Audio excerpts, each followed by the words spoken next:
thank you. I'll just be taking you through a journey on subluxated cataract, both through the conventional phacoemulsification and femto-assisted procedure.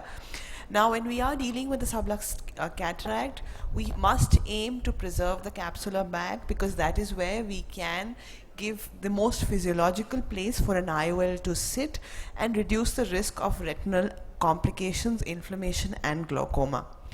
We must be prepared when we are going in with subluxed cataract. You have to assess the extent of subluxation. A very useful sign on the slit lamp is increased iridolenticular distance. Because if there is a space between the iris and the lens, sometimes you can't see the lens edge or you're not sure the zonules are missing, please take note of this space, and you often find a zonular weakness or a zonular loss when you take up this patient for surgery. There are various causes of subluxation. Why you should know the cause is important because not only the extent of subluxation but the etiology is important. For example, if it's a traumatic subluxation of even 6 clock hours, those 6 clock hours are gone, but the other 6 clock hours do not have any pathology, so they will hold the bag. But if it's a pseudo exfoliation case and you have a zonal loss of even 4 to 5 clock hours, it may turn out that during phaco you will be faced with a larger loss. And if you have a progressive etiology, your threshold for fixing the bag should be lower, because you must try and fix the bag with sutures. And if you have a non-progressive pathology, then you may use endocapsular rings even for larger extent of subluxation. The grade of cataract is also important because soft cataracts are easier to handle. Normally in our practice we handle up to 3 clock hours with CTR, but if it is non-progressive we go up to 6 clock hours. However, more than 6 clock hours always requires a fixation, and also progressive zonulopathy requires fixation. For larger options, obviously you have to fix the IOL. We do a glued IOL technique. Now, I'll be taking you slowly over a case. This is a subluxation. If I can just pause here. So when you're taking this patient, you must put an incision away from the area of zonular loss. Start the capsulorhexis in an area with intact zonules. You will not start where the zonules are deficient, otherwise you will have no counter traction. If you feel zonular loss is a lot, you may need to put in hooks. Now this is, I'll just go back and start the video again. You must block these patients. Avoid using intracameral lignocaine because through the area of zonular loss you will have that herniate into the vitreous. Avoid putting too much super pinky or pressure. Hydrodissection should be done in gentle squirts in multiple quadrants. The endocapsular ring must be inserted as early as needed and as late as possible because this is a hard cataract. Phaco may be difficult to do in an unstable bag, so we are loading the endocapsular ring into an injector, and post which it will be inserted into the bag. Endocapsular rings come in various sizes. You should measure the horizontal dimension of the eye to make sure that you're going in with a reasonably sized endocapsular ring. You should try and make sure that it snaps into the bag. If it snaps into the sulcus, it may actually increase the zonulopathy. So now when we go in for phaco, direct chop is the best maneuver to do. Remember to hold in the center and try and chop. Direct chop causes the minimum amount of traction onto the zonules. Do not compromise on the phaco power that you're using. If you're using too less of phaco power, you will put unnecessary drag on the nucleus. Now, I have put an endocapsular ring earlier in this. What are the advantages of that? I have a expansile force on the equator. The bag has become centralized. Vitreous will not come from behind. I have a counter traction force to the nucleotomy procedures that I'm doing. So this all in all makes phaco easier. So now you see that the bag is unstable in the area of the zonular loss, but since it's a traumatic loss, it's only this area that the loss is extending to. Now this is a diabetic old patient with a leathery cataract. So this is actually the toughest form of subluxation. That's the reason you will see that this video even on 2x appears slow, but you must do a slow motion phaco. You cannot accelerate phacoemulsification in a subluxed cataract. piece by piece you will have to then phacoemulsify each of the piece. If and ever vitreous surfaces, you must deal with it. How will you know vitreous is surfacing? Because it will clog your phacoprobe. Because the phaco can suck the hyaluronic acid, but it cannot emulsify the collagen. So your phacoprobe will be clogged. That is when you know you have vitreous. Of course, there are other signs. Also note that when you're removing the last piece, this bag is a little lax. So put in viscoelastic and then remove the last piece. This is the tricky bit. Because I put in an endocapsular ring earlier, it is tougher to do an IA. So you must tangentially move the IA and then strip it centrally. Do not just centrally pull it, because you will cause more zonulopathy. So you see I'm tangentially wiggling and then centrally pulling. This is slightly tricky because the endocapsular ring is in place, but you are able to manage. See the tangential movement followed by the central pull. Now, there are two schools of thought. There are some people who believe that if you have a bag which is not stable, it is better to put an endocapsular ring into the bag and an IOL in the sulcus.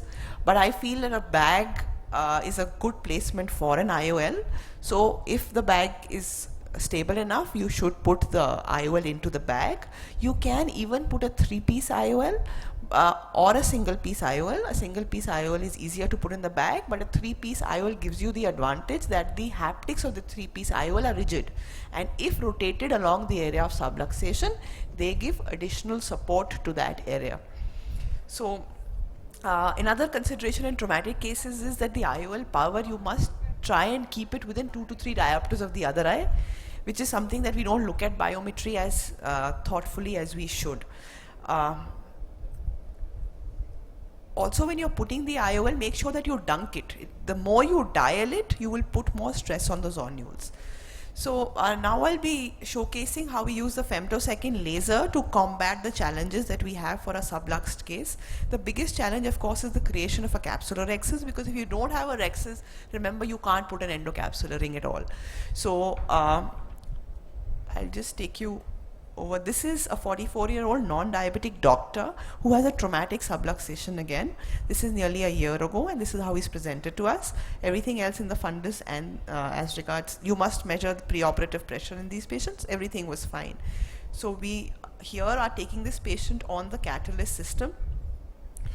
The advantage of the femto laser is that it's going to give you a central capsular rhexis. Normally, when you're doing a capsular rhexis on the femto platform, you by default center it on a landmark like the pupil or the limbus. But remember, in a case which is subluxed, you have to center the rhexis not as per these landmarks, but center it on the lens. So your rhexis will be centered on the lens but decentered as respect to the pupil or the limbus. So that's what we're trying to do here. We're trying to use the scanned capsule center, which centers the capsulotomy on the lens, but because the lens is quite decentered, we're only managing to get a 4.5 mm capsulotomy by default. If the capsulotomy is too small, you will have difficulty in phacoemulsification and endocapsular ring implantation. So we are choosing now a customized setting where we are trying to drag the capsulotomy over the center of the lens and increasing the dimension to nearly 5 mm, which is a reasonable amount.